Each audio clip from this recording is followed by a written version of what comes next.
Okay, we're live on the air. Today I'm joined by JPM, a fellow YouTuber and political amateur pundit of sorts. And we're going to be discussing capitalism, politics, amongst other things. So take it away, JPM. I'll let you have the opening statement. All right. It's kind of hard to make an opening statement when you're trying to play things by ear, but let me say that my hat is off to everyone, and I'm grateful to you for having me on. Not a problem.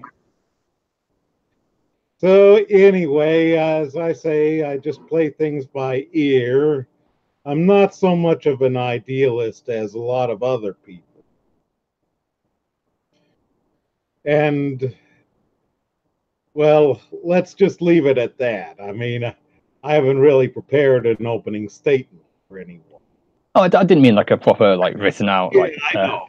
thesis or anything. I more meant just basic few words on where you stand roughly and what your thoughts are. Oh, okay. I tend to be somewhat of a centrist. In some ways, I can go to the right, and in many ways, I can go to the left. But I don't consider myself an extremist or an ideologist. I consider myself to be more pragmatic. Are this is who we are as people. These are our limitations. Yada yada yada. So you more prefer, ideas individually rather than like a set label.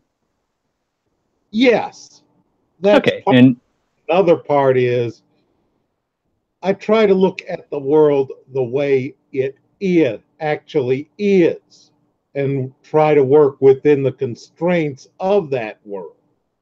And of course, sometimes you have you have a situation where solving one problem creates another problem. I mean, you look at prohibition. Let's outlaw alcohol sales and whatnot to stop alcoholism and all these other health and social issues. Okay, so they did that. What happened was the mobs started getting into the alcohol business. You had speakeasy, smuggling, and you also had people dying because of a federal government policy that would adulterate alcohol so it wouldn't be drinkable. And unfortunately, what they had used wouldn't just make it undrinkable, it would also kill you. Do you see where I'm coming from? yeah, no, definitely. I mean, I think it's always important to analyze things not just as standalone events, but with a wider world impact and stuff. Um, which I sort of suppose makes sense as to why you consider yourself where you consider yourself. Coming back to the centrist thing, do you reckon you could like give some outlines as to what left wing views you agree with and what right wing views you align with? All right. On the left side, I tend to be pro abortion, pro gay marriage. Now, maybe in England, left and right are totally different. And in addition, I tend to be pro welfare programs. But on the other hand, I'm also pro capitalism. I'm also in favor of the death penalty. Law and order must be enforced, as well as things like immigration control. I favor it. So, as I say, it depends, but I say it depends upon the issue itself. I prefer to look at the issues on their own unique merits. Okay. So you said you were pro welfare, but pro capitalism at the same time. Um, do you think that's somewhat like crossed wires in terms of ideas? because the idea of welfare is essentially a plaster or a temporary solution and aid to capitalism. It recognizes, or those in favor of welfare recognize there's something wrong with the capitalist system, that people at the bottom of society are unable to exist in the system without the aid of the state, and thus some efforts are put into making life a little bit fairer for them through social programs, through wealth redistribution, through taxing the wealthy. However, you still maintain the capitalist system, which causes the problem in the first place, meaning you still have that theft of labor that causes working class people to be in poverty. You still have the private control of resources such as food and land and water, which means people miss out on the essentials of life. And when you have your society based around a free market, it's only so long before capitalism no longer can continue growing and eventually has to start cutting back the welfare state, as we're seeing in America and the UK and in France. And obviously, that damages the conditions of the workers. So do you think there's somewhat of a hypocrisy, in a way, between supporting welfare states, but then also, supporting capitalism? Well, it depends, too, on what's meant by the term. It also depends, too, upon what's meant by the term welfare. And keep in mind that I see some forms of welfare as a check against the extremes of capitalism. Because, as you've pointed out, capitalism does have some extremes. For instance, you had situations like in the 1800s where you had wealth in the hands of a few gentry while everyone was starving. But on the other hand, I don't exactly buy a situation like in Russia where everyone was starving. I mean, the way I see it is, I don't want poor people to eat caviar, but by the same token, I don't want them to starve. There's a big difference. Okay. And so it's a matter of, it may sound hypocritical, but keep in mind too that I'm not an extreme capitalist or an extreme socialist.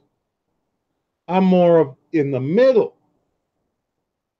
And the thing about welfare is that guess what's funding all this welfare stuff? Capital. Okay, so a few things I want to address. So the way they both kind of feed each other. And yes, capitalism does help with welfare because guess who puts the food on the poor person's plate? Okay, so a number of things that you said there. But firstly, we'll go to your thing that you just closed on, that capitalism makes welfare possible.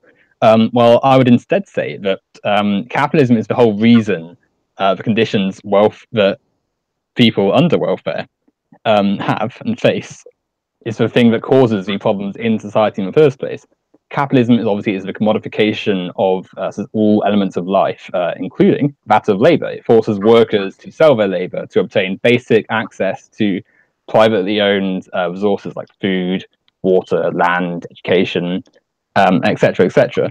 And without the theft of this labor and without the seizing of the produce of society by the wealthy, you wouldn't need to see people have to rely upon welfare benefits and stuff to survive. Welfare is, like I said at the start, a plaster over capitalism, a open admission that the system is not going to, favor the poor kindly. So the state has to help them out. So it's not the case that. Hold on a second. If you just let me come to the end, and then you can say something in response. If you can recognize that people need welfare to survive, And you also have to recognize the problems of capitalism, namely that it is based upon the commodification of labor and thus the theft of the produce of that labor. You have to recognize that capitalism is the whole reason the problems that cause people to need welfare exist in the first place. We can go back to something else you said as well, about how welfare is controlled hundreds of years ago by the ruling class, the monarchies, the gentry, and you can see this across Europe and America. Yet, if you look to today, has much changed. I mean, yeah, sure, we've got there's been improvements in technology, and there's more people who have more liberties and stuff, and we certainly in terms of social progress there's been a lot. But look at who controls wealth. 99% of the world own the same as 1% of the world. The world's richest people own more than half the planet. Look at who owns and controls the land and resources, and then look at what workers have to do and what they don't even get access to just to maintain a bare rate of survival. Look at what the wealthy are doing to the planet's environment and ecology. All these signs are showing that whilst we may have moved on from feudalism, capitalism itself, is a form of this absolute control of the ruling class, because those with money have the power to influence the rest of it. And then the last thing you said was about Russia and how it's the other side of capitalism. I mean, firstly, we can use a basic analysis of the Soviet Union to analyze that it wasn't worker controlled, and thus wasn't really the opposite of capitalism, but it's often been portrayed as. But it's also interesting to note that the Soviet Union didn't the starvation there, once post World War II was not as described often by history books. And additionally, around the times of a lot of the Soviet atrocities, of which there were quite a few, America and Western Europe was going through the Great Depression, and that was quite clearly a massive failure of capitalism. And since the Great Depression in the 30s, we've had the oil crisis in the 70s and the 90s. We had the 2008 financial crash. We're on the way to another financial crash, the previous one we didn't even recover from. And obviously that causes lots of poverty and starvation in the West. I mean, we can already see there are lots of families in Western countries, supposedly the pinnacle of capitalism, where families are starving, are having to avoid meals to be able to afford their rent, are unable to access their healthcare because if they pay for it, then they're not going to be able to have a home. Like, these choices are what workers are facing under capitalism every day.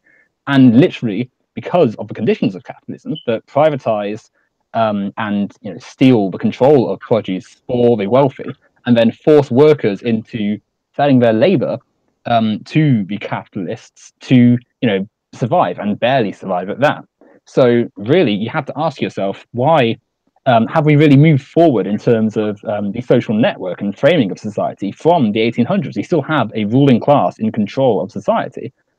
Just the systems change slightly, and they're given a few new words. And really, if we're going to progress, we need to move forward. Point out something to you. Even before you started seeing the rise of big industry, you always had inequities within society. If you remember feudalism, it was kind of like one generation would be working the same plot of land, and then they would pass on to the next who would do the same thing. But that's not quite the case, though, is it? Because we had serfdom, we had the idea that peasants were attached to the land and they had to work for the nobility, the kings and the lords and the barons and stuff. So in a way, it's kind of like, and in Russia, what they did was they replaced the lords and barons and the industrial capitalists with high-ranking bureaucrats. Well, of course, like, no one's denying that Soviet Union was deeply not a good system, and it had a political class clearly above the workers. However, firstly, to describe that as what the far left today advocate for and their criticism of capitalism amount to is deeply disingenuous, because we advocate for the abolition of the state, the abolition of class, an end to the commodification of society, the public ownership and worker control of means of production, and none of that is reflected in Soviet Russia. And so to say that our system is bad because of Russia is extremely ignorant of what the arguments of the far left really represent. Additionally, but let me say this: what would happen is if we eliminated government, you would have a class of bullies that would get their way through force. Why? And why? Because they're, well, have you ever heard of the iron law of oligarchy? The iron law of oligarchy. Look it up. But it was written by a former socialist by the name of Michaels or something. And he describes that even in socialist parties, you would have people that would have some affinity for leadership and rule, and they start dominating over everyone else. Within a capitalist framework, it's easy for wealth and power to dominate the field of which you set out your people, which is why it was so easy for Stalin, for instance, to assume control of the Bolsheviks, and eventually the Communist Party became the only party.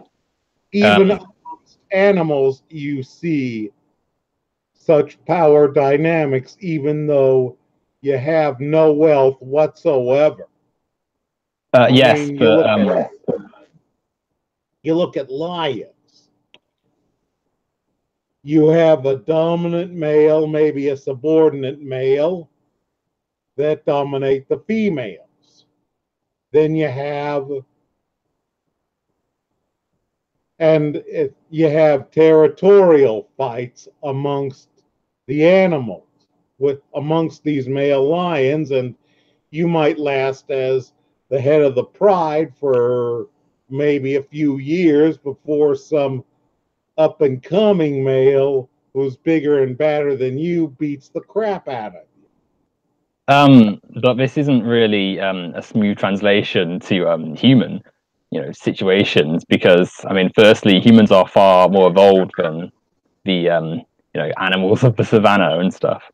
We've got emotions beyond that of a animal that very much lives to breed, eat, and make it keep survive and stuff. We have more to our society than that. We're past the point where we need to think in those basic frameworks. Humans were at one time just like this. Well, yeah, thousands of years ago, and even then, the first Homo sapien societies were built around sharing resources. But even so, it doesn't really, matter to hawk us back to the days of the first human and say, oh well, this is how it was, so this is how it must always be. No, humans are capable of being more than confining themselves to their ancestors. We can move beyond the idea that we have to confide to these ideas. And evolutionary. What did you say, sorry? We still have these biological constraints and evolution and drives that come from evolution. Yeah, and not being capitalist is not part of our. It's not. It's not like capitalism is the a genetically superior system inside our bodies. It's not like we have to have this system that places a ruling class with the wealth and keeps everyone else from having it. It's just ridiculous to suggest that we have to adhere to this. But as I say, in animals, you do have dominance hierarchies. In alligators, you do, as well as if you watch the National Geographic, where you might be a 4-foot long alligator, and if I'm a 6-foot long alligator and I want that chicken you caught, guess what? I'm going to get it. Yeah, but human life is more complex than surviving in a swamp as a crocodile, isn't it? It's we've moved, like I said a second ago, we've moved past the idea that we have to just survive and maintain, pass our genes onto the next generation and stuff. Sorry? I said to some degree we have. to many degrees.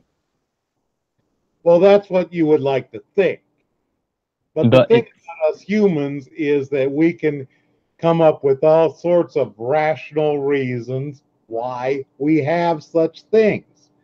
And funny enough, even in the animal kingdom, while the subordinates may seem to be exploited by the more dominant, sometimes what happens is the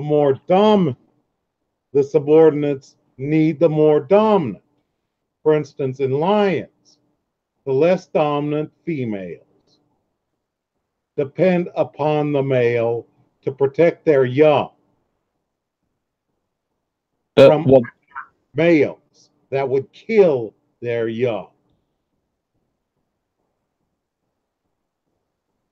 But what does this have to do with the suitability and fairness and stuff of capitalism? Like, I don't see the connection here that you're making, because there's no, you can talk about the structuring of lions and like animals all you like, but we're different animals to them. Yeah, fine, we're mammals, and we were once people having to survive in the wild, but clearly society's moved far beyond that. And like there's more to a human than just we have there's more to a human than just if you just let me finish do that. if you just let Just me finish my animals point. look up to the dominant figures, the celebrities. We haven't completely lost these drives. That's And yeah, but we it's have within a finite amount of resources, so there is always going to be conflicts over who gets what. under capitalism, where it's in your interest to protect your own capital and thus try and do whatever you can to accrue more capital. Of course there are going to be conflicts. It's the reason the US has been with its imperialism and dominant like force upon the planet. The reason it's been that way, because it's not like inherently evil. It's seeking to maintain its own capital, and thus it doesn't care whether it ravages the Middle East or overthrows a democracy. If it's improving its profit, if it's attaining more commodities and thus becoming more powerful, it's in a better place. I'm not blaming capitalism for a lot of the evils, and I think that while you would think that man is inherently good, there is a case that at some level man is inherently evil. But it's not though. And if we can continue with what I was saying, the idea that humans inherently always want to be like conflicting and bad and just making other people's lives worse is to ignore the framework it's based around. Capitalism, like I said, it's all about accruing more. You always want to be having more capital. You want to be at the top of that structure, and naturally you're going to bypass any like morality or ethical standards to reach that, which is why corporations will happily devastate the environment to attain more profit. It's why countries will ruin entire regions just to attain more land, more power, more control over the world and its capital. And there's no reason for this to happen, where we can create a world where everyone has food, everyone has resources. You were mentioning finite resources. Well, it's not that we don't have enough. It's that it's distributed so badly. It's that the wealthy control so much, and so much is just sat in the hands of like a bank with like trillions to its name. Meanwhile, millions of families across the world, across the West, and then billions worldwide, barely have enough for 3 meals a day, if that. Don't have a healthy home to live in. Don't have access to clean water and healthy food. It's not that the world is not able to cope.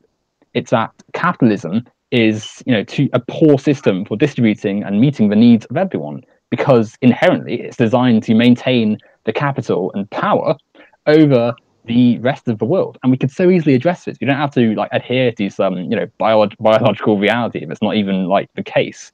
Right? How are you going to get food into some desert such as the Sahara? Who's living in the Sahara Desert? or or some desert nation such as Ethiopia. Well, Ethiopia still has stuff in it. There's still like airports and stuff. It's not like transportation and stuff still exists. We're not going to like destroy all the technology. The only problem is who controls it. And at the moment, most of the world is owned privately. Thus, it's all done for profit, which is why good food is burned and destroyed rather than given to those who need it. Because a corporation would rather make profit than give away their stuff for free. So anything they can't profit off, they just destroy because they don't want to be giving anyone else capital and thus improving their rival's position and stuff. But if you erase that problem, if you don't, if you remove the profit incentive from society, if you allow the public to control society, you have a situation where all the food can be used to feed people, all the land can be used to benefit society as a whole. All the water can people are going to be fighting over who gets what resource. It can be distributed fairly. And under capitalism, like I said, you have a problem with trying to maintain capital. You're assuming that people will distribute everything fairly.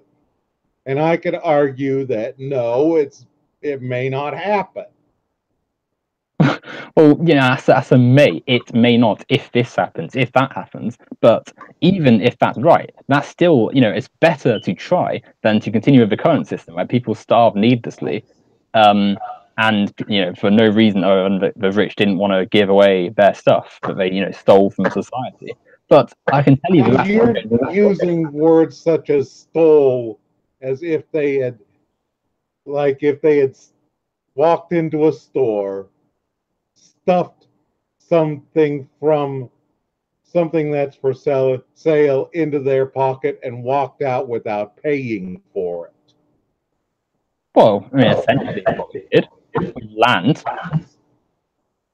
Just sorry to interrupt you before you say anything. There's a slight echo. I can hear myself through your speaker. Yeah, let me see. I'll have to get my earphones. I'm sorry about that, but no worries. I mean, I'm hardly one for technical prowess, to be honest. I don't know if you've seen any of my streams. Yeah, no, but anyway, well, I can't find it in time, so I've got a lot of stuff, but there's where it was. Oh, goody.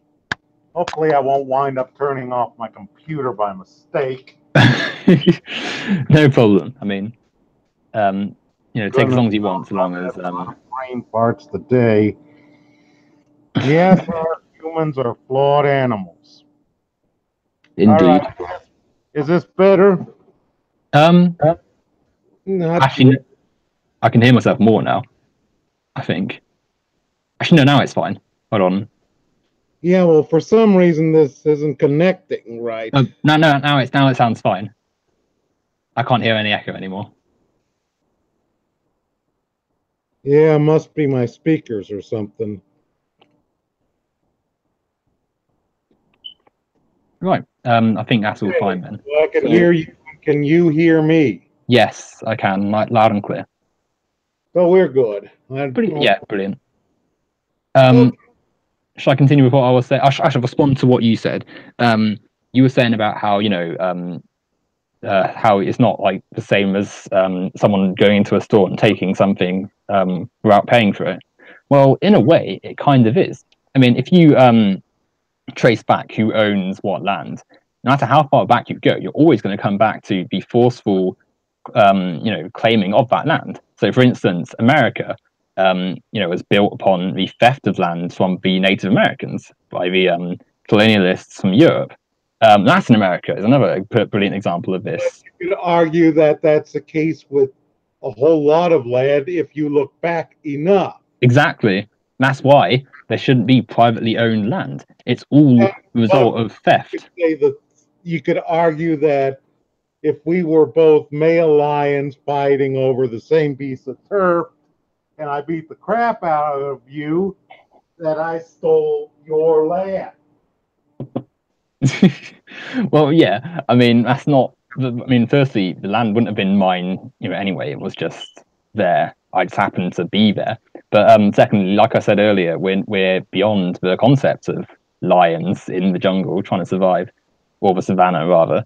We're humans, and we're capable of realizing that a more productive society is one where we all work together and operate for the benefit of everyone. And subsequently, it's not necessary for people to portion up land for themselves. But even in cooperative animals, you still have fights. For instance, you have bees that will compete, bee colonies that will compete, and colonies that will compete. Yeah, but like we've already said, animals, it's not the basis of humanity. Like we've moved beyond the point where we're just trying to survive. We have enjoyments. Evolution is the basis of humanity. Yeah, and we can evolve beyond primal instincts and move to a society where we better ourselves. Like imagine if everyone pooled their productivity and resources together for the benefit of everyone instead of trying to compete with each other. Like we have a more productive society where everyone's assets and abilities are utilized, where no one is left behind. Theory. But it's true. Like imagine if instead of the people who had access to the top science resources and stuff was everyone. Like imagine because imagine if the Isaac Newtons and of the world. If you'd let me finish a second, hold on. Imagine if Isaac Newton wasn't from a wealthier family, didn't have access to the tools he had, was just essentially sent to the workhouse from a young age and was never able to develop his theory of gravity. That could have happened. We could have waited longer for basic concepts in science and physics to be realized. But now imagine instead of that, if everyone, every child had the potential and the access and the actual clear route to that path. Imagine if today every child born could be potentially have a scientist rather than to worry about the institutional poverty, the problems of the world. We could have a society where we're leaps and bounds ahead of where we could be in science. We also have to consider that it's in the best interest of certain corporations to cling to old science to maintain their profits. I mean, look at healthcare, for instance, where cures for diseases are held back so that corporations can sell antibiotics. Look at technology, where improvements in technology for phones and computers to make them not break is binned off so that instead we can they can just sell more phones and the same phone slightly better each time instead of just a better system that's more efficient. It's in the best interest of those who are wealthy to maintain their profits rather than benefit society, and we only get rid of this by removing the profit incentive from society. Well, you can make some very long and elaborate spins on a lot of things, but one point I was trying to make was, if you increase the capacity to produce, then what's going to happen is our demand for that capacity is also going to increase. Now, it used to be, for example, that a man would only own one shirt and would have a detachable collar. And that would be changed. The detachable collar would be changed every day. With washing machines, guess what happened? Men may own maybe 10 shirts, wash every one each week, change their shirt every day. That's a response to the increase in capacity that technology brings. So instead of eating one chicken today, if we double that capacity, you would be eating 2 chickens.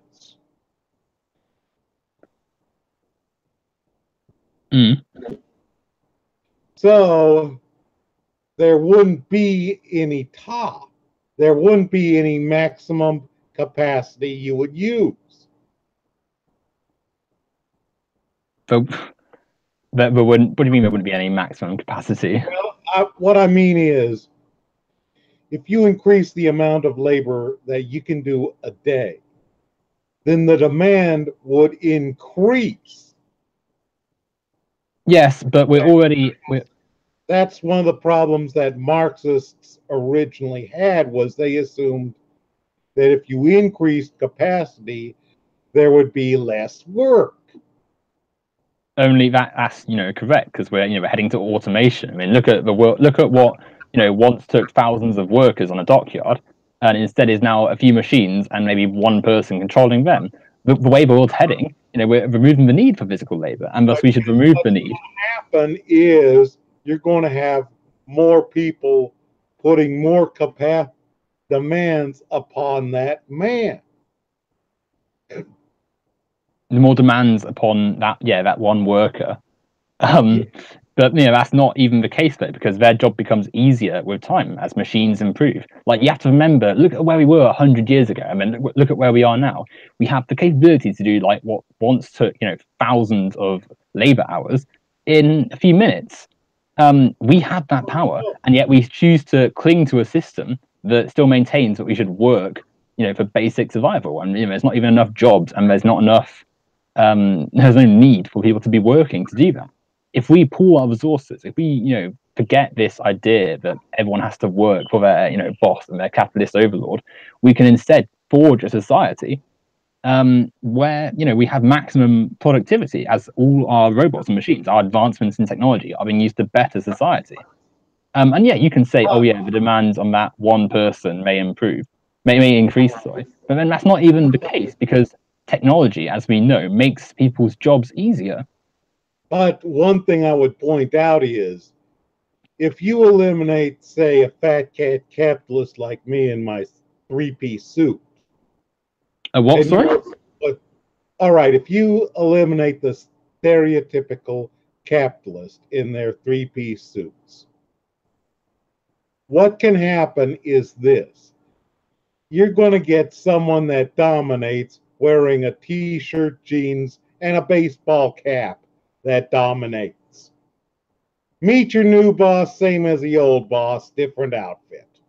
But that's the thing. There's under this system, we do away with the idea there's a boss. We have worker democracy in the workplace, where fine, you have people who are specialists in their field, but no longer are they just this person who can leech off the workers, take their produce, and then hand back a smidgen of like the produce of that work. We've got a better system. That the boss doesn't work. Let me tell you, a lot of bosses actually put in long hours of hard work, and they do things that have to be done. You make 1,000 widgets. Who sells those widgets? The boss. Who ships those widgets? Who has those shipped? The boss. Who deals with the customer? The boss. I mean, under the boss. Firstly, this isn't even true. Who would actually run such an organization? A boss. I mean, firstly, this isn't actually even true. I mean, if you look at the corporations of today, like, do you think the CEOs and shareholders and the wealthiest at the top tiers of like Adidas and McDonald's and KFC and stuff, do you think they're ever coming close to the factories and making KFC special recipe and stuff? Like, of course not. They're nowhere near that process, and they've got managers underneath them they've delegated the job to.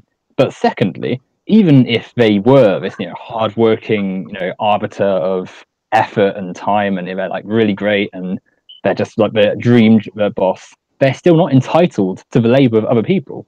If that doesn't matter, if that boss is a person on the tills selling and dealing with the customers, which they're not, because they anyone who's been into a shop will know that's not the case. But even if they were, they still needed the labor of everyone else to have that shop. They still needed someone to build their tools, to collect the materials to make their tools, to make their resources. The workers have the tools. What do you mean? Like, the tools can still exist, right? Boss existing. Well, the tools might or might not exist, but who makes sure that the workers have the tools? Someone does, and it's probably the boss.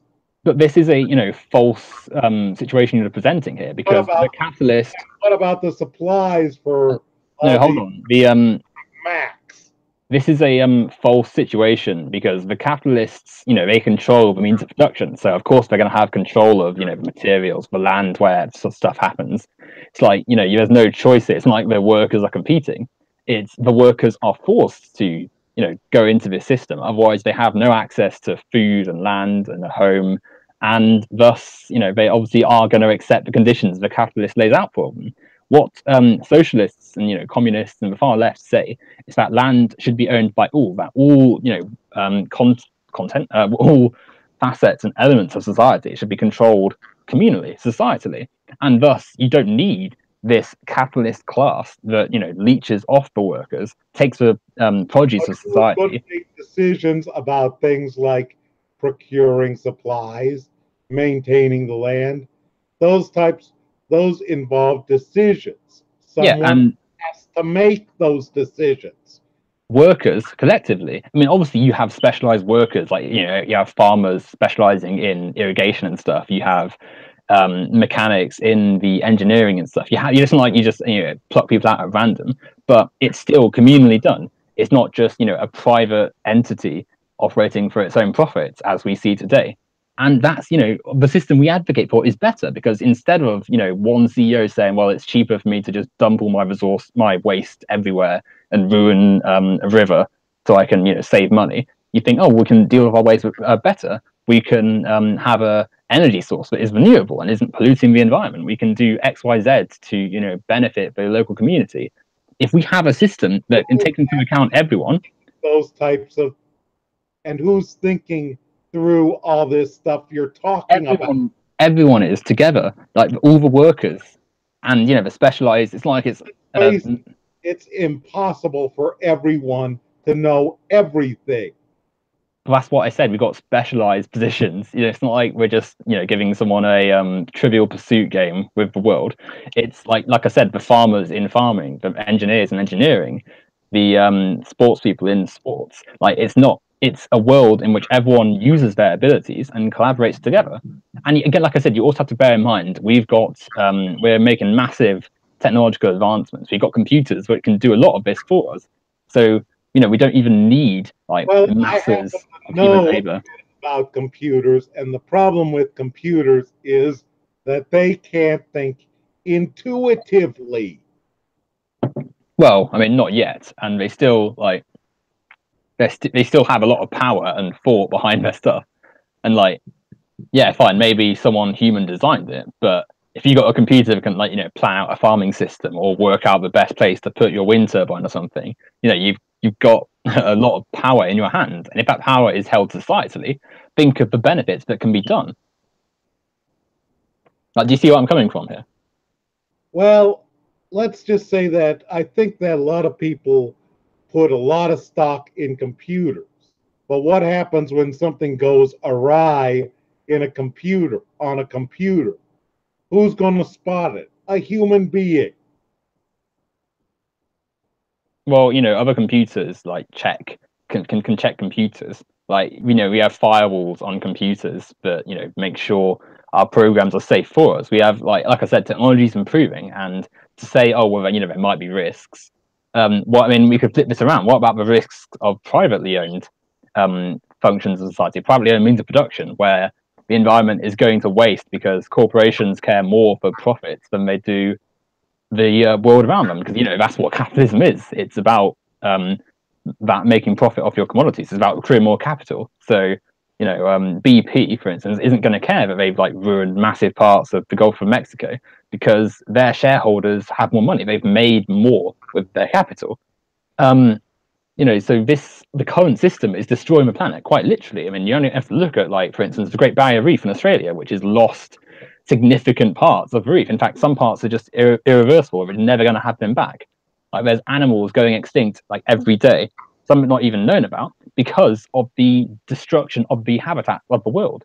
There's people living in areas that won't even exist in a few decades because of the rising global temperature, because rising sea levels are going to flood over their homes, and they can't afford to move elsewhere. We're on the brink of ecological disasters, And we've got a system which does not care for that, because the wealthy are still making their profits, and they're going to be fine because they'll have the money and control of the land to move inwards. Like, you have to understand that for all you can just point out little intricate things you think might go wrong with socialism, there's bigger issues and literal things happening right now with capitalism and because of capitalism. And it's easy to blame capitalism for all the world's ills. Well, what other fault is it? Sometimes people make mistakes. I mean, goodness knows I've probably made several mistakes today. Well, if mistakes are made on that larger scale and cost the environmental health of the planet and the well-being of lives, do you not think that alone is enough proof to say, well, no, privately owned control of the means of production is clearly not good, because it's putting all this power into a few people's hands? I would refute that it's just mistakes. I think it's a systemic problem. What is this? If you take it out of the hands of the capitalists, the proverbial capitalists, it would wind up in the hands of the bureaucrats, and they can make the same mistakes. What do you mean, end up in the hands of bureaucrats? The hands of some officials or leaders that tend to emerge. Remember my law of oligarchy. But did you hear what I said though? Our idea is abolish class, abolish the state. We don't have a ruling state anymore. We don't have the system that allows a political class. That need to be made. Sorry? And who is going to make the decisions that need to be made? As we've already said, the workers as a collective. But again, you're ignoring the very real problems that exist in the system today, which you've put down to mistakes. And then you're saying, oh yeah, but what about this that could happen? What about this that may happen? What about this that the capitalist has told me will happen? It's like you're ignoring the potential problems with a system that would improve society, and ignoring the very real problems that capitalism is producing today. Like you said, oh, it's not capitalism's fault that the environment's going badly, but it's whose fault is it? Why do you think corporations routinely ruin the environment? Because of their own profits. And why do they do that? Because capitalism is about making profits. It's about constantly. I could argue something else. Well, why would you say what we want? The company wants what? I said that's what we, W-E, want. Of course, we're not going to admit such things. We want to destroy the environment. For our own benefit. Why?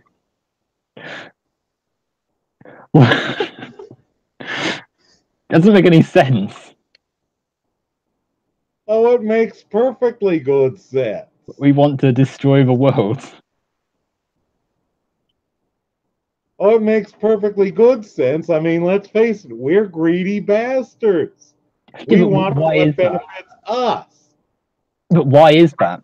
Got to think about the framework of the rest of the thing. What I'm saying is that corporations don't care about the environmental damage they do when they do mass farming or mass deforestation or pursue fossil fuels, because they're more interested with capital and accruing profits and stuff over the rest of the world. That's what the system is. That's capitalism. Who is benefiting from that?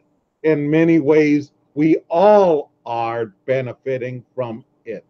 From what? The shirts we wear, the places we live, the food we eat. But we don't. That's not like it doesn't have to destroy the environment. We're not benefiting from it if it's actively being withheld from us, as long as we have to sell our labor to get it, which that's unfair. That's not good. And then secondly, it's coming through completely unnecessary processes, which are destroying the planet. We're polluting the seas, destroying ecological habitats. We're ruining and depleting the atmosphere and air quality around us because of our pollution. and also that corporations can continue making profit and disregarding all other Who's life. driving the cars that are polluting the air? Sorry? And who is driving the cars that are polluting the air? Well, everyone, but that's an individual thing compared to a massive thing. And if we if we had public transport and a system that benefited everyone, we would avoid the problem of individual cars, wouldn't we? Because we you've had To some degree, and sometimes public transportation systems can't work like in some rural areas where people are more spread out. yes, but that's not to say that doesn't that's still you have to consider why people have troubles getting to places, and that's because of the concentration of jobs in urban areas. Again, if we think about what automation and worker control of automation could do for us, we wouldn't see the need to be constantly traveling around by car.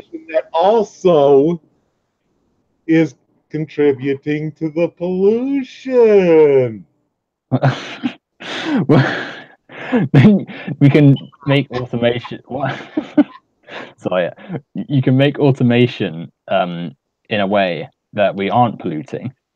We have ways of producing energy cleanly. That's Sorry. all. Goodness knows we try. Well, we can. It's been done, and we can produce clean energy.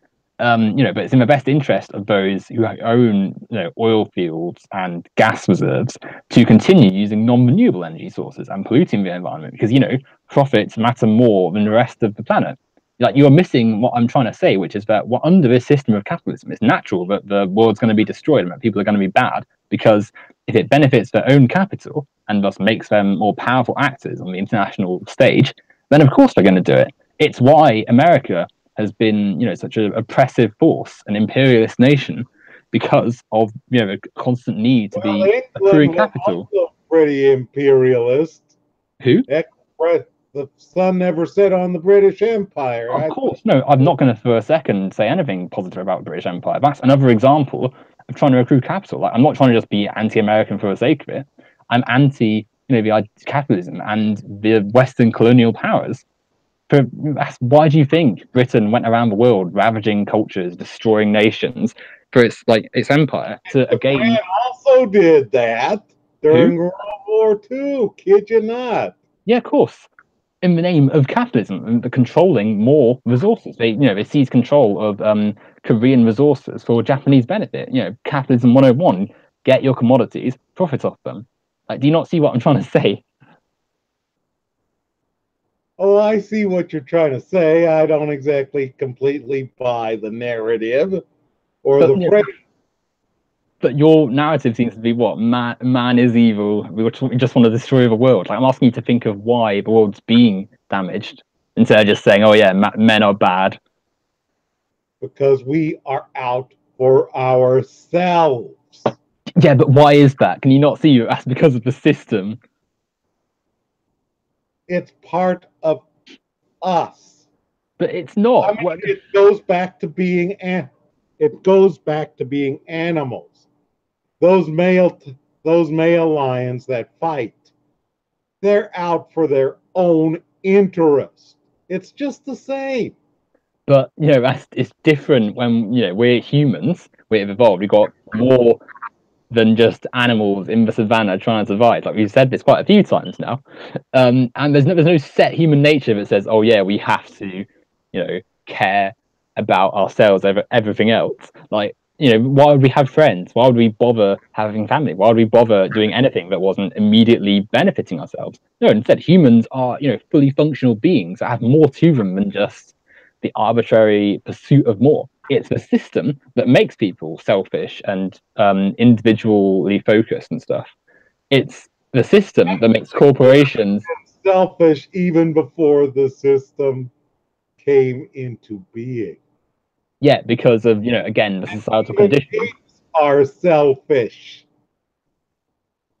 Like we've already said, animals are facing different circumstances to humans. But like you said, like you wouldn't, if we were purely driven to do nothing but benefit for ourselves, like we wouldn't be sat here doing this conversation, would we? We'd be doing something that directly furthers our own benefit. Like I'm not making like any money or improving my like wealth or anything by doing this. So why would I do it? I Why would know. you do why would you do anything if you weren't directly benefiting your capital? Because humans, it turns out, are more complex than just acting for their own self. No It's the doubt. system. It's the system that Drives creates. are still there. It's The sorry. drives are still there. Yes, and those drives, their influence. Yeah, the need to eat, the need to look after yourself. Yeah, of course, we're living creatures, but Even with under this shirt, under this bow tie, we are still animals. yeah, biologically we're classified as animals and we're mammals and stuff. Yeah, but it's quite clear that We we are plants brains compete amongst each other. under the system. Yes, but there's no reason that we have to define ourselves based on the conditions of apes sent like millennia ago. Like, can you not see that? Like, it's different, isn't it? Like, for instance, there's no reason. Or rather, it's just a fancy variation of the same old song.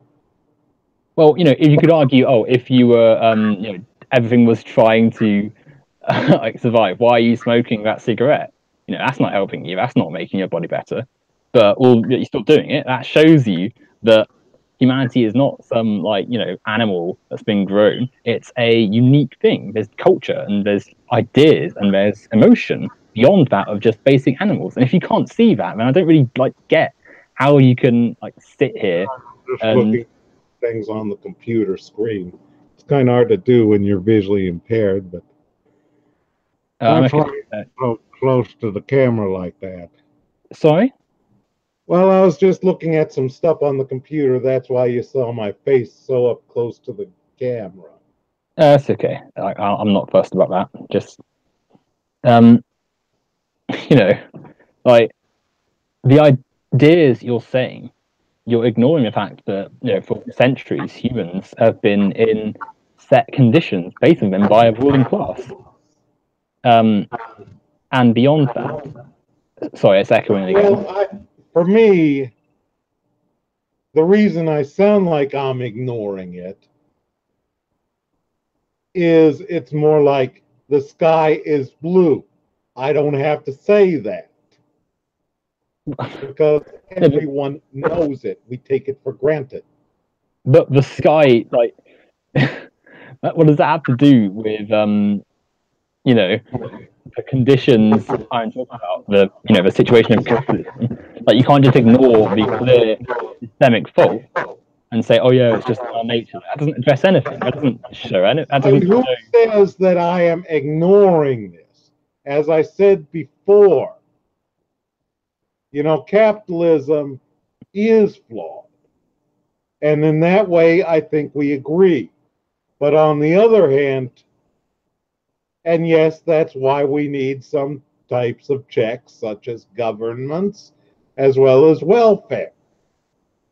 But if you were going with this, like, oh yeah, it's just in our nature logic, like surely you'd be against like welfare and stuff because you'd be going against nature. So if you can see that clearly capitalism isn't something that just has to be in our, in our nature, and you have to follow what nature wants exactly, even though it's not in nature. But even if it was, like, surely you can see that it's better to do what's best for humans rather than just adhere to some false narrative about nature.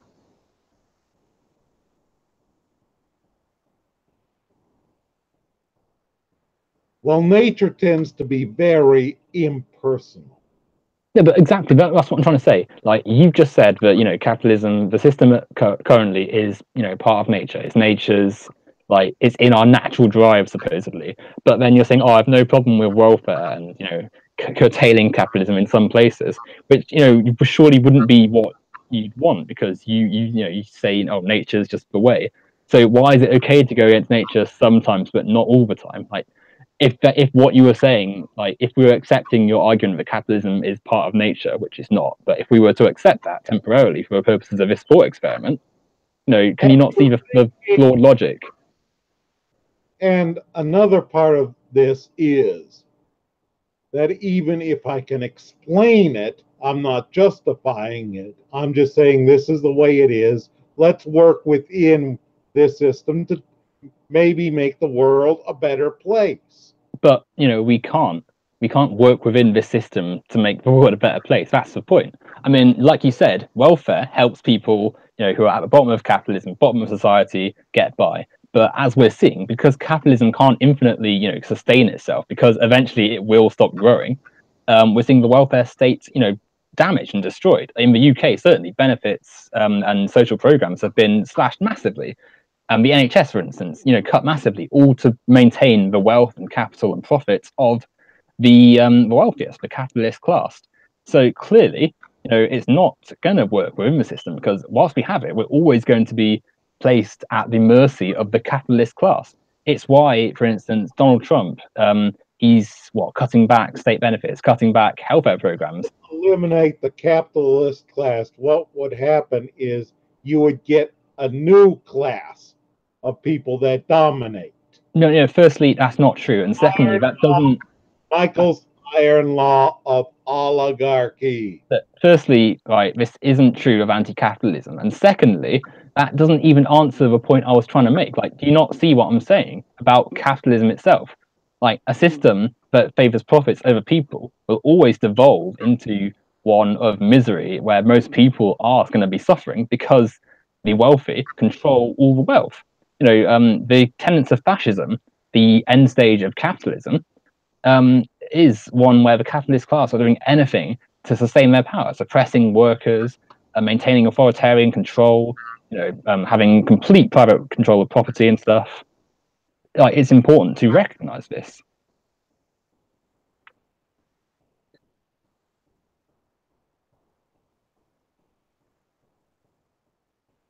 The thing about us humans is that in some ways we're just like dogs in that we are higher. What is it with the animal comparison? You see that with this Michael's law of oligarchy. Like, you have to. What do you mean, dogs? Like, why do you keep going back to animals? Like, we're talking about humans here. Animals are not the same as not like, can you not see that it's just ridiculous just going back to, oh yeah, but in dogs, in lions, in whatever animal you want to say, because humans are different to the animals of the wild. Like, it's not. To some degree, we are different, and we are very sophisticated. I mean, we can make these fancy shirts, these fancy bow ties, my fancy suit, all these computer gadgets, but underneath it all, we are still animals. Well, in the biological sense, yes, but it's quite easy to see that we are capable of thinking more about life than just like scavenging for food, breeding, and trying to survive in the wild. Like, we've built a society beyond that. Like, otherwise, we wouldn't do all the things we do today, because we're living people. But we have to move on from this. You have to move on from this idea that we're confined to like animals. And even if you're completely right, and there was just this inherent gene within us that said, oh yeah, we're capitalist, why would that stand in the way of trying to make things better for society? You said at the start of this debate that you're a pragmatist and you think that we should think pragmatically. Why would you then say, oh, well, I'm just going to go with nature rather than trying to help people? Like, imagine if nature said, oh yeah, we should be abandoning our families. If I didn't care, you are correct. I would not be dressed in all these fancy duds talking with you right now. Indeed. Sorry, I thought you were going to say more. But by the same token, too, I realize that all human beings have various shades of gray. We all have our dark side, our greedy side. Yeah, and why do you think that is? Like, why do you think that people, are able to destroy and ruin the planet with their in lusts because of a system that encourages and is built around the idea of profiting off commodities. So of course, people are going to say, "Oh yeah, the land is a commodity." Thing is, all of us are capable of doing very despicable acts. Of course, but that doesn't mean that our environment contributes towards that. Like no one's saying like everyone's going to be an angel as soon as capitalism goes. What we are saying though is that the ability of an individual to destroy the land is going to be rendered impossible, and in fact, the entire drive behind some people's need to act upon the world in a certain way will be eliminated because there's no need for you have to understand From it's kind of like we're looking at things through different pairs of glasses. Now, if you were wearing orange tinted glasses, you would be saying that my shirt is an orangish color. Now, if I was wearing a blue tinted pair of glasses, I might be thinking that my shirt is a bluish color.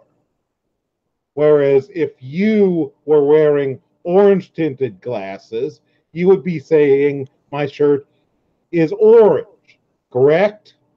Yeah. So it's how you're looking at things through the glasses you're looking at. So how does this relate to capitalism? I think we're seeing their human nature itself through different colored glasses. You tend to see things from a rosy colored pair of glasses, while I see things through a gray tinted pair of glasses. And to be honest, I don't think we're ever going to see eye to eye. There's no reason. A lot of things. And we can be debating about all this stuff for hours on end and going around in circles. And I've noticed that happening right here, right now. And we're probably not going to agree on much. And we all come to different conclusions. I'm not saying you're completely wrong, but on the other hand, you can't. And I'm not going to say you're completely wrong or completely right, and vice versa. But anyway, I mean, we can go on about all this stuff for hours on end. Well, of course. I mean, I'm not saying like you have to adopt my exact position and you must agree with me on every single thing.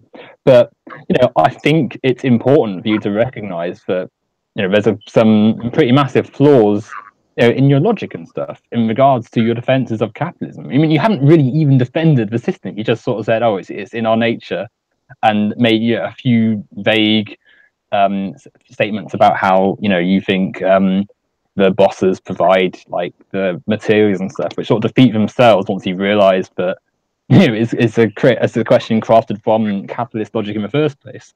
But there's no reason society has to be divided and so bleak and miserable when you analyze the conditions that they're set in. It's like, for instance, imagine like 100 or so years ago, or maybe not 100, 200 years ago, the amount of disease rife in European cities like London and stuff. And someone might have said, we're always going to have miserable lives, we're always going to be living in terrible conditions, we're never going to have clean water, we're always going to have filthy, awful sewage systems.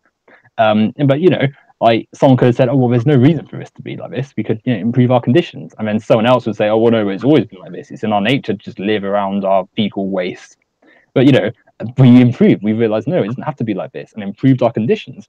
And someone said, "Oh well, cholera, for instance, happens because we're keeping our waste and our water in the same place." And then we changed that, and now we don't have the problem with cholera in the West, at least anyway. And there's no reason we can't do that with more things. I'm not saying we can't improve, but there's limits to how much we can realistically improve. Yeah, under the current system, yeah. But in terms of moving beyond capitalism, which we should be doing, there's no reason we can't. Like, do you understand that? Do you see that, whilst we have a system, we can only perform in that system? And you're right, under capitalism, there's always going to be that element of greed. There's always going to be that element of, seeking to benefit yourself over others, because of course that's the purpose of the system. Even if capitalism were to die tomorrow, we would still be greedy bastards. Well, I mean, not everyone. Some people, yeah, sure, because it's all they've known. But some you'd be surprised. Imagine if every single person had the opportunity to just do as they wished, without fearing that if they didn't sell their labor to the capitalists, they would lose their access to food and home and water and stuff. You could do as you wish. You could pursue your interests. You could spend time with your kids or your family or your friends. Like, people aren't these soulless machines. They're living creatures who want to enjoy themselves and freed of the chains of capitalism. You'd be surprised what people do. Like, it's not like we enjoy like doing stuff. Is it like you think the people who are drilling for oil or working in a coal plant enjoy ruining the environment? No, of course not. They're just doing that because they need to sell their labor. If you move that need to, they're gonna be more considerate of the world around them. And yeah, sure, there's probably going to be some people who miss the old days and genuinely are pieces of work who just enjoy making lives miserable and stuff. But what's that? A few people among millions around the globe, billions around the globe.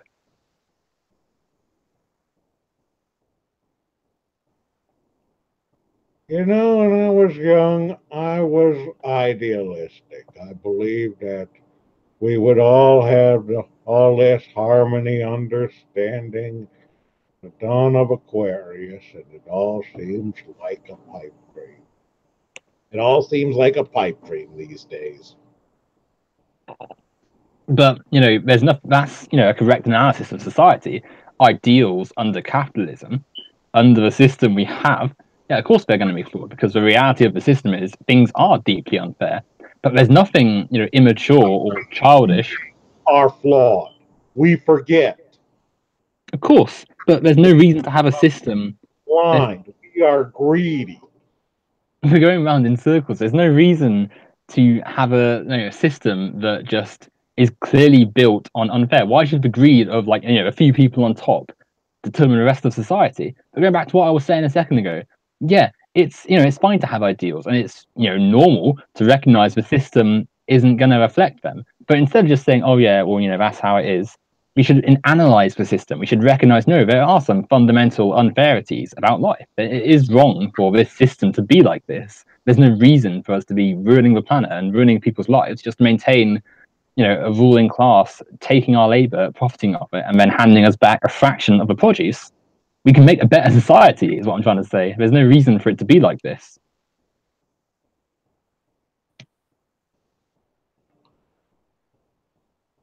I can see where you're coming from, although I'm not sure I agree with your conclusions or a lot of the extremes. As I say, in many ways, I am a centrist. And I try not to look at things from an ideological lens. I'm not completely ignorant about a lot of things.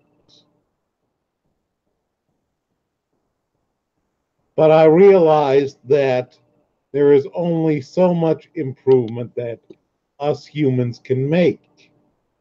And goodness knows we try, in spite of ourselves.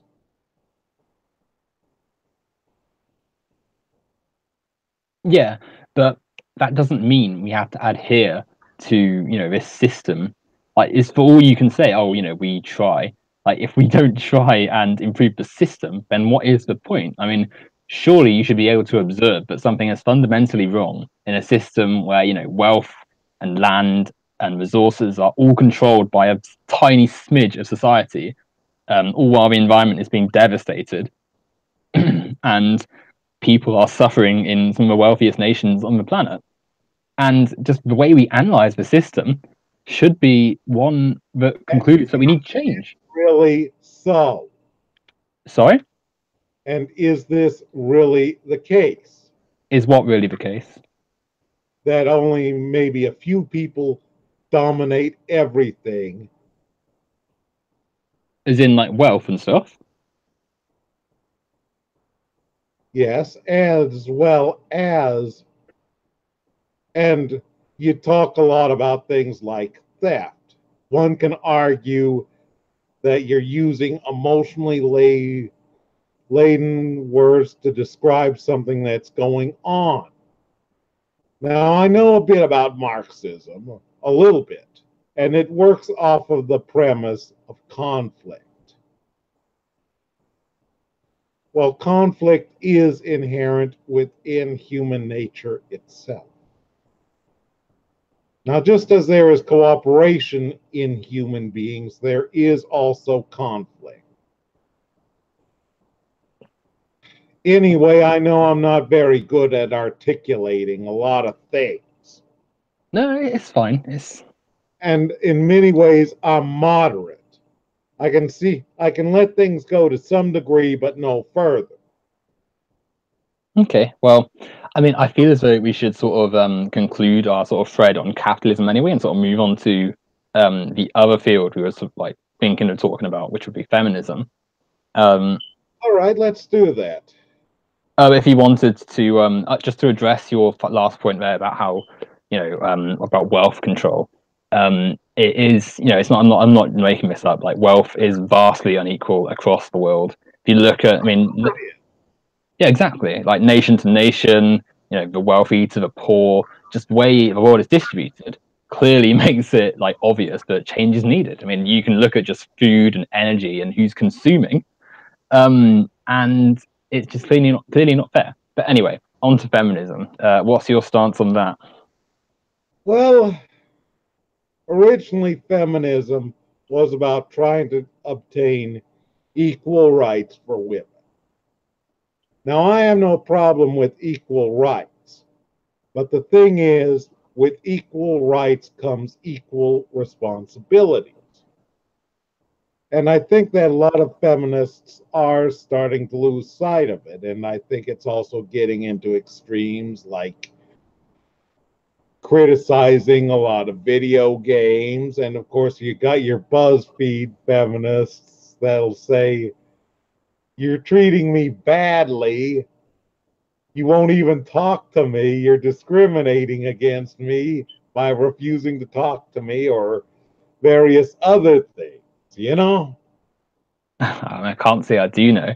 I mean, I think feminism, you know, it's a crucial part of society because, I mean, like you said, it was only 100 or so years ago that feminists in the West were trying to win the right to vote. And to be honest, it wasn't even that because if we, consider the intersectionality of race and sexuality and other aspects and class as well, it becomes quite apparent that no, women weren't just allowed to vote in the exact same day. It was over time, and voting rights aren't the only form of rights. And indeed, the equality and the treatment of people isn't confined to the law.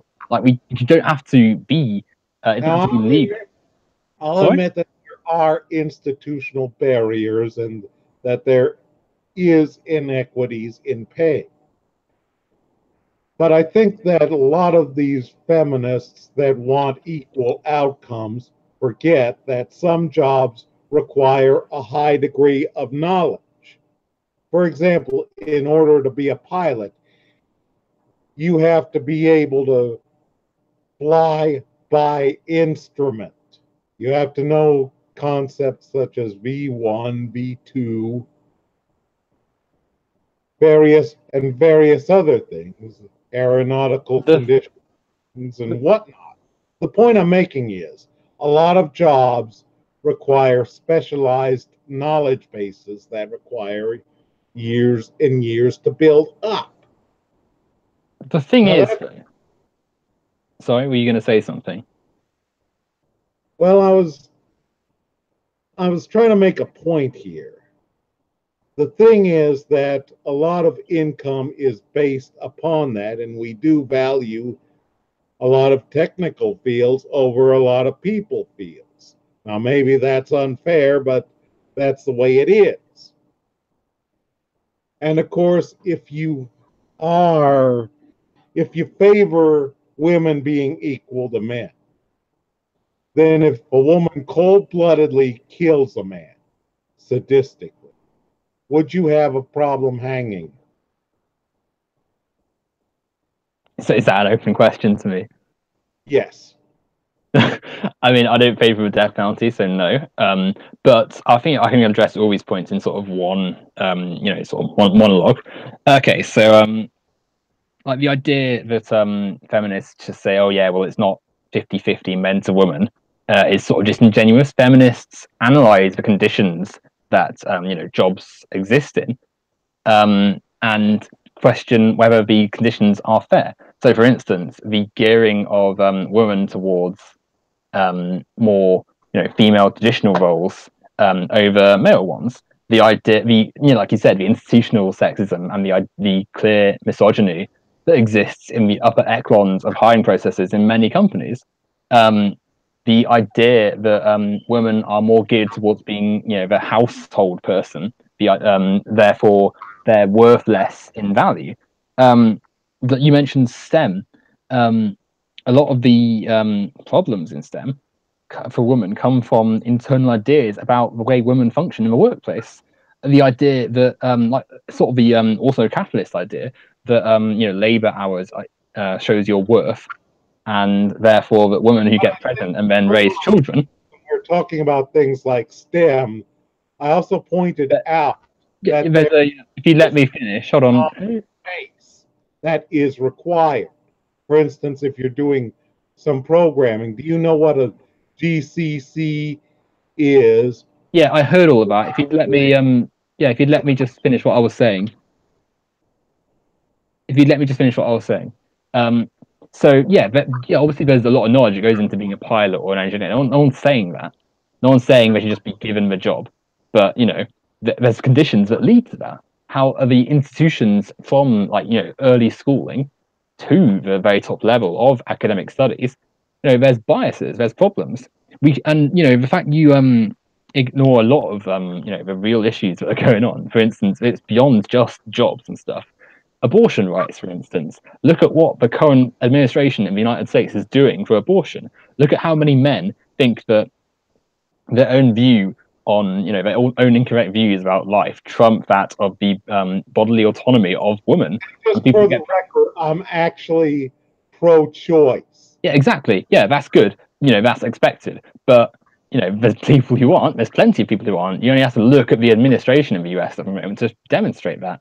Look at people who have really outdated views on sexual expression and health. Look at the people who think women should be dressed in a certain way, and you can stereotype that as old-fashioned views. But you'd be surprised how many people think negatively of women who choose to express their bodies a certain way. Look at the people who have terrible, awful views on rape and sexual assault and stuff. And people associate rape a lot of the time with just men in ski masks running around with bats and grabbing women off the streets. But people don't have the nuance to realize that it's more than just that. It's like the idea that it happens in lots of different scenarios, and that it's not always. I'm laughing. It's just that I was looking. I thought that those things in ski masks, that stereotype of rapists in ski masks. Well, that the reason I was laughing was because I was thinking, maybe a rapist might be wearing a suit or the same clothes I had. Oh, I don't get the joke, but I mean, I'm going to admit to you right now that those types of things do exist, and those things are a problem. So, can you see that that's why feminism is so clearly needed? That's just one element of it. There's more, and that in itself shows that feminism is still relevant and clearly needed. Surely. But of course, there's laws against rape. Yeah, but that doesn't mean that it just stops being a problem. Like, imagine the second you gave black people the vote in the 1950s, you said, oh well, equality has been achieved. Like the second it had happened, you haven't just dispelled all the racism and racists from society. Just as just passing a law isn't enough, is it? And of course, you've got to punish the rapists. Yes, but when you can't even discern who is and who isn't a rapist, because too many people in society aren't willing to accept that, a woman's sexual autonomy is more important than your own standards on, how women should be. Not sure if that's the case because there's many different reasons. I mean, let's face it, if you were found dead and the person that killed you happened to be a friend, you know what I'm going to say? I'm going to say, God, I can't believe he would do such a thing. I mean, people were saying the same thing about John Wayne Gacy. And it's because rape or something like rape is so and murder are so serious, people are going to question it. And yes, people were questioning whether John Wayne Gacy was actually a serial killer until they started digging the bodies up from under his house. Yes, but that this sort of exemplifies what I'm trying to say. The fact that people don't believe victims, not even when it's their friends, when it's like just people they see in public. Another part of the problem is this: often rape will come down to his word against hers, and there is very little evidence. Well, firstly, expecting victims to just be able to produce evidence like a second they say anything is quite unfair, really. Secondly, rape victims actually have one of the lowest. Would you be Hold willing? on, hold on. Would you hold on a minute? But on the other hand, too, if you don't expect them to produce evidence, then if some woman accuses me of rape, then according to your logic, I should be locked up for the rest of my life. That's not what I said, and I was actually going to say more before you cut me off. Anyway, rape victims actually have one of the highest. If you Remember that before the 1960s, hold on a second, hold on. Offense in the U.S. Right, let me finish what I was saying. I didn't say that, just believe them straight away, but rape victims have one of the lowest false accusation rates, at all. Like most people who come forward, are telling the truth, and it's crucial we believe and support victims of this because it's a real problem.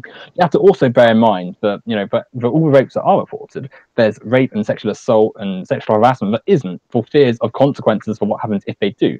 I mean, look at all the employers who have harassed and abused their employees, and the employees have no grounds to oppose them because if they lose their means of selling their labor, then they'll have no income, and their life will be ruined and affected negatively.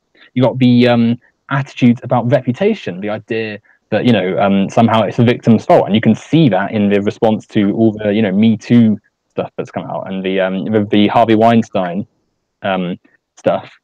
And there's more to it than just.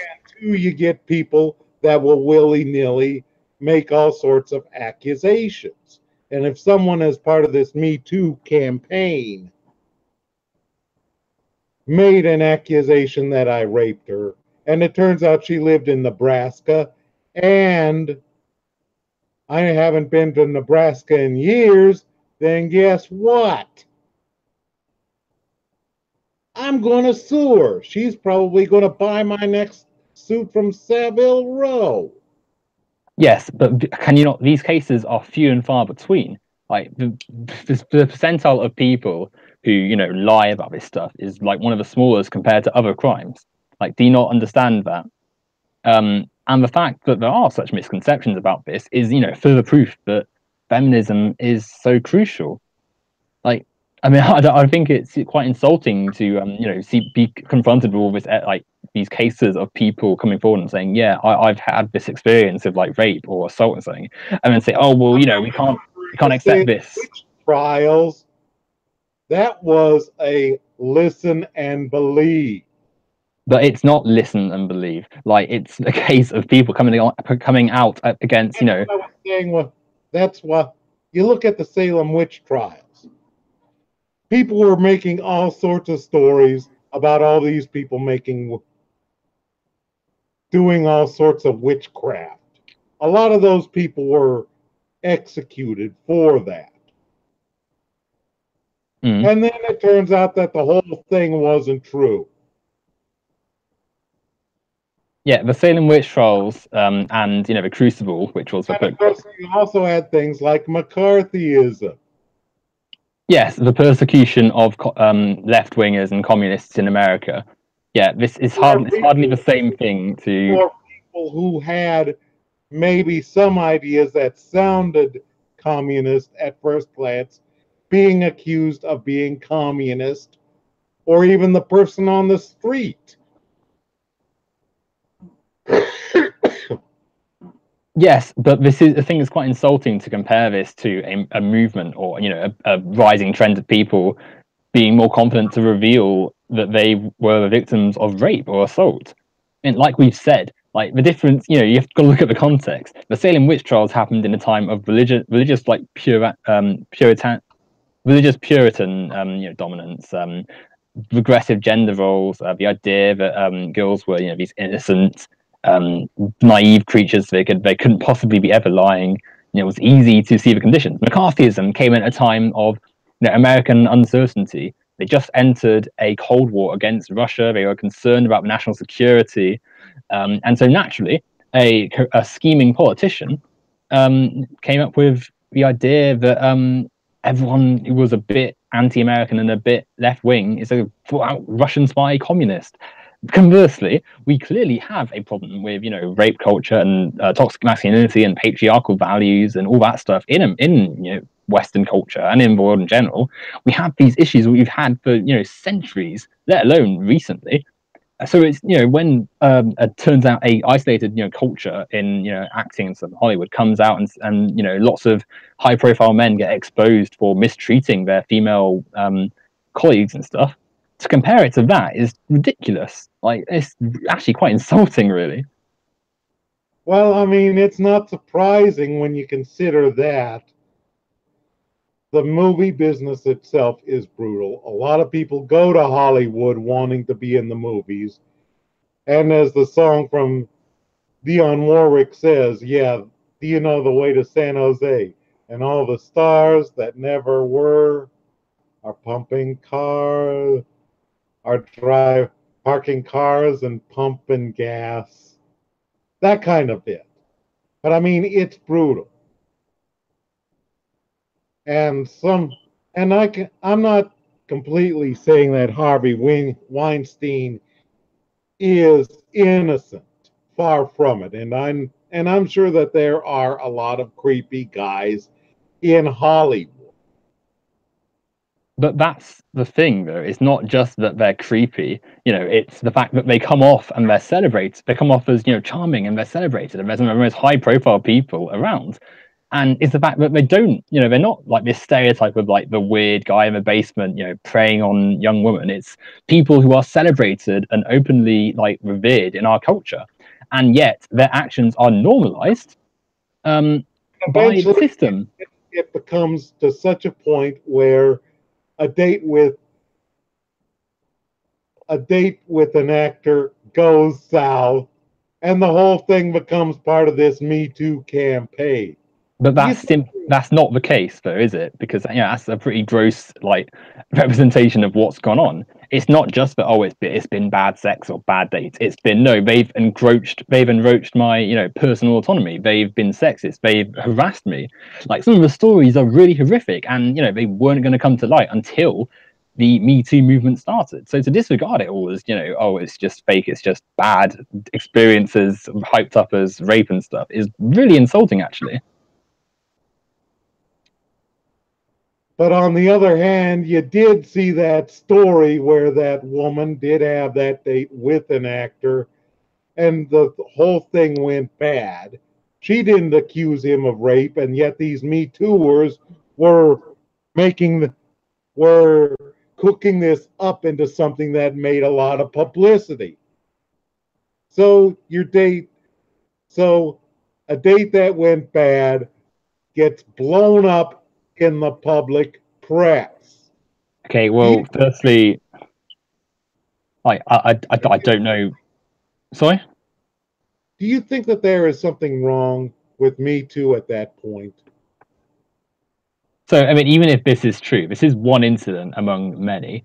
Secondly, like Hollywood's not the only industry that has this problem. Like it's high profile, so of course it gets a lot of attention. Think about the working class women who are I subject remember to this. Dongle Gate, where you Sorry? had two. You ever heard of Dongle Gate? What? Like, can I just say what I was about to say, please? You cut me off again. Um, so working class. You just got off your chair. What? Are you still there? Yes, I am. I just wanted to get a cup of coffee. Well, but have you Can you hear me? heard of Dongle Gate? That was where some feminist activist was at a tech conference. She overheard two men talking, and one was saying, "Oh, I would really like to fork that guy's repo." And then there was a joke about it, something called a dongle. And this woman went off, took pictures, and accused these guys of sexual harassment for those comments. Now, do you know what a dongle is? I'm going to tell you right now. It's a device used to authenticate yourself to a computer system, either for licensing or identification. That is what a dongle is. And someone made a crude joke about a dongle. And the part about, I would really like to fork his repo, what he was probably saying is, I would really like to make a copy of this man's source code, repository. And this feminist went off and accused these guys of sexual harassment, took their photos. Do you think there's something wrong? Do you have a problem with that? Well, look, this is one case, right? I don't. Just it sounds so bizarre. And Oh, it is. And I thought the whole thing was kind of stupid. but how does this in any way invalidate the experiences of millions of women around the world? Like, what one person misheard something and it got blown out of proportion, that somehow means feminism is bad, despite the existence of millions of women being negated and poor at the experience of the things feminism fights against. I mean, we can talk about high profile cases, immediate cases. What about all the working class women who they don't have the social capital to they don't have the social capital to make awareness for their situation, who, if they speak out against their employer, could well lose their job, and then they lose their labor hours. They don't have a means of like having an income, therefore they can't get by in society. Happened with me too. But Yeah, you're not even listening to what I'm saying. to even talk to women alone. That these women lose opportunities because some things have to be done behind closed doors. Did you ever think about that one? Think about what closed Men, door. men start becoming afraid of actually talking to women behind closed doors. Men, right? No, From some jobs.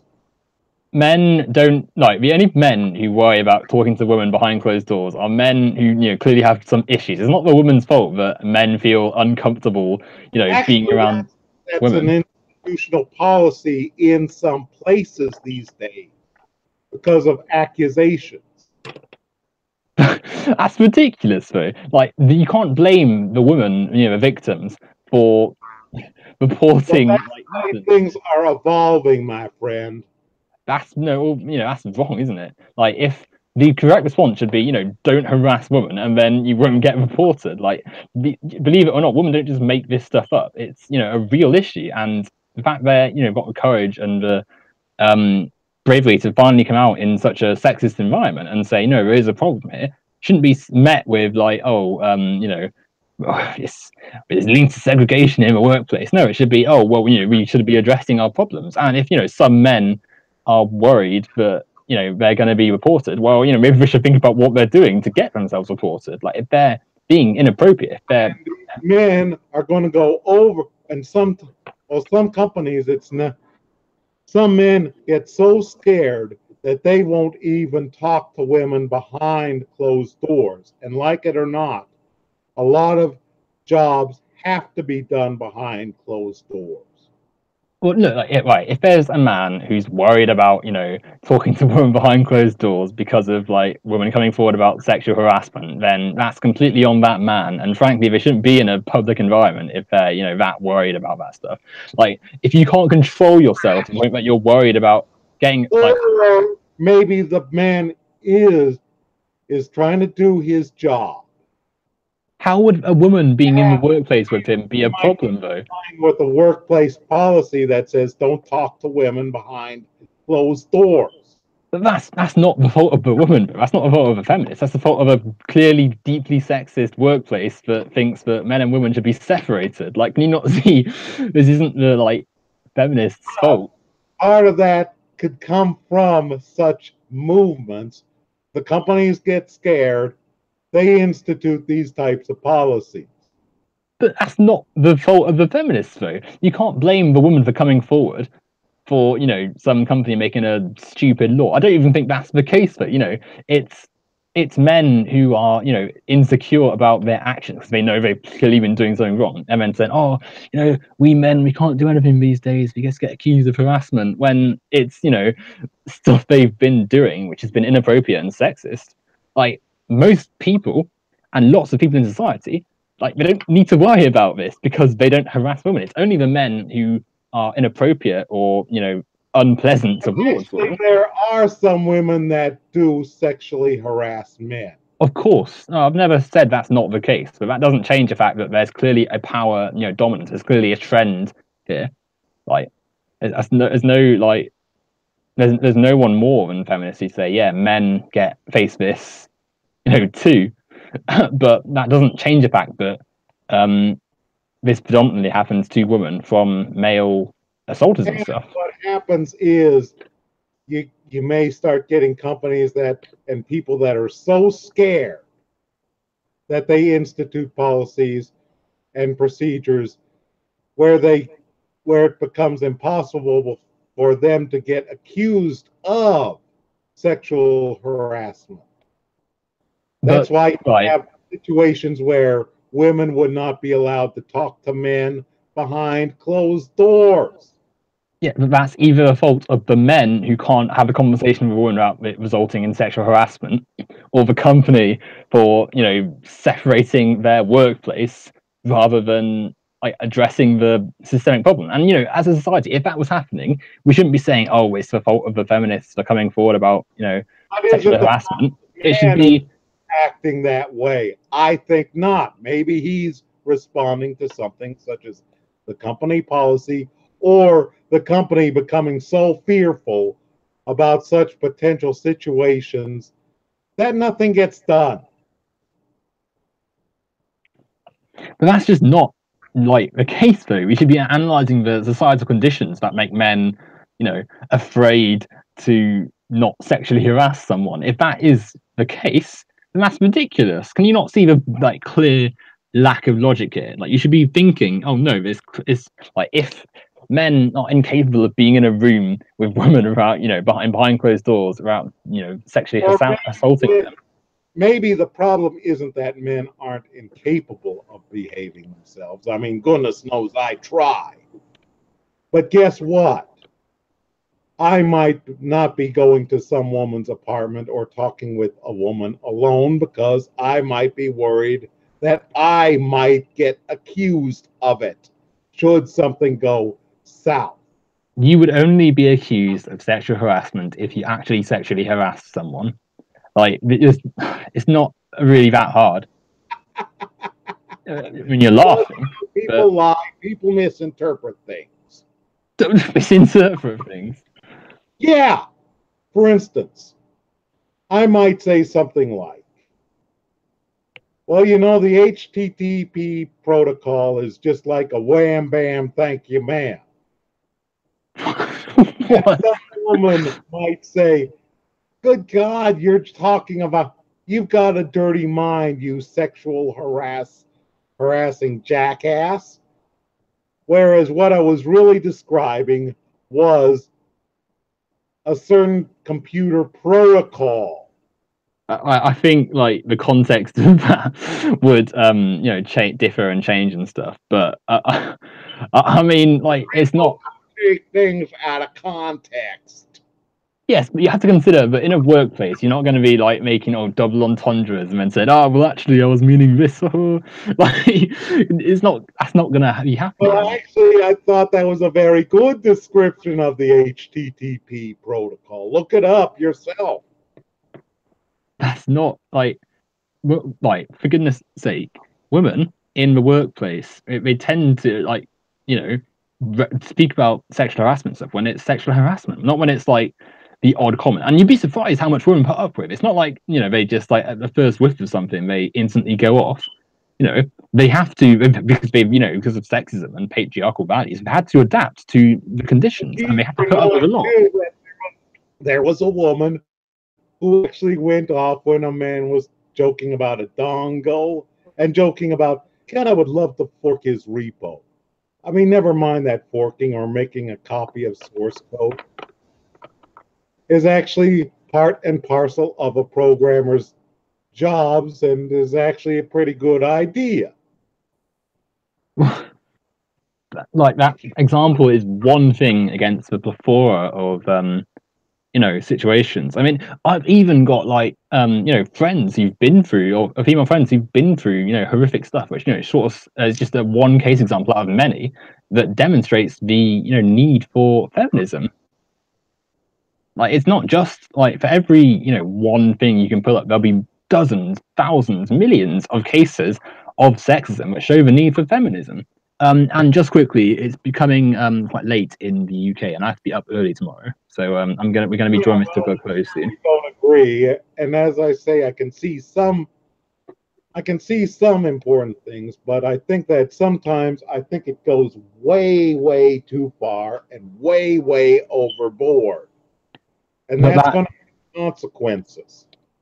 But anyway, it's never the case though. It's whenever people say that, it usually always turns out to be something they either misunderstood or they just like didn't bother reading it properly, or they're just spreading lies. Are you accusing me of being a liar? No, I said misunderstood or didn't read properly. Like for instance, you mentioned BuzzFeed articles earlier, and yeah, they can be a little bit clickbaity and quite not the most sophisticated and stuff, but their core message can be all right. Like that doesn't negate feminism. The fact that some people write poorly about it doesn't mean that there's feminism's negative. Of course, we had people blaming Elliot Miziginy for Elliot Rodger. What? I kid you not, that's what happened. Elliot Rodgers, the Isla Vista shooter. Yeah, I know who Elliot Rodgers is. I swear I'm not making that up. But there was one feminist author who wrote, well, it's this sense of male entitlement that caused Elliot Rodger to kill all these people. And it was. Did you read? Have you seen the stuff he said? Actually, I thought that was a pattern where some guy builds up a hatred of somebody, builds up a hatred. There's a sense of narcissism. Nothing is ever the person's fault. They lack empathy. You're talking about Elliot Rodgers here? Yes. You know the mass shooter? Yeah, I know who he is. Charlie Starkweather. What'd you say, sorry? I compared Elliot Rodgers more with Charlie Starkweather. Oh, I don't know who Charlie Starkweather. Look him up on Google. Yeah, like regardless of who that is, what's his name? Elliot Rodger, he's the culmination of a culture of toxic masculinity and patriarchal values and sexism. He thought he was entitled to women's bodies because of the way he's been brought up to more with someone like Charles Starkweather. Who is goodness sake, Charles Starkweather? American teenage. I love a mass murderer. So what's the comparison? I don't. what does that have to do with the point? Killing sprees. Okay, yeah, fine. What does that have to do with what I was saying about how, Elliot Rodgers is an example of what happens when toxic masculinity culminates and develops too far? Well, I thought that Elliot Rodgers and Charles Starkweather, as well as a few other killers, such as Billy Cook, were what we would consider to be spree killers. Those are people that kill several people with very little cooling off. Yeah. Sometimes they may work with accomplices, sometimes alone. Yeah. They will kill people they run into. Mm. And I'm known about a number of cases. And there's a pattern where resentments build up over a long years, starting from childhood. There's often problems with institutional adjustment, antisocial characteristics, a tendency to blame others, narcissism. I know I'm talking over your head here, but I saw things in terms of that pattern, not in terms of something like toxic masculinity.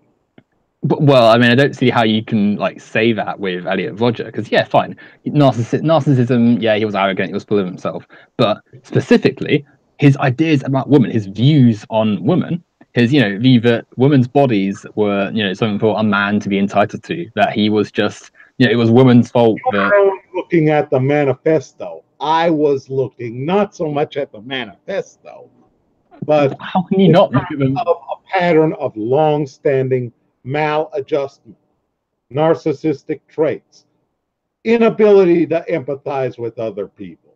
Yeah, and that's connected to the sexism, his inability to consider the woman he objectified and saw as nothing more than sex objects. It's part of the toxic masculinity. Anyway, it's approaching 2 o'clock in the morning here, so I think we're going to wrap this up. Now.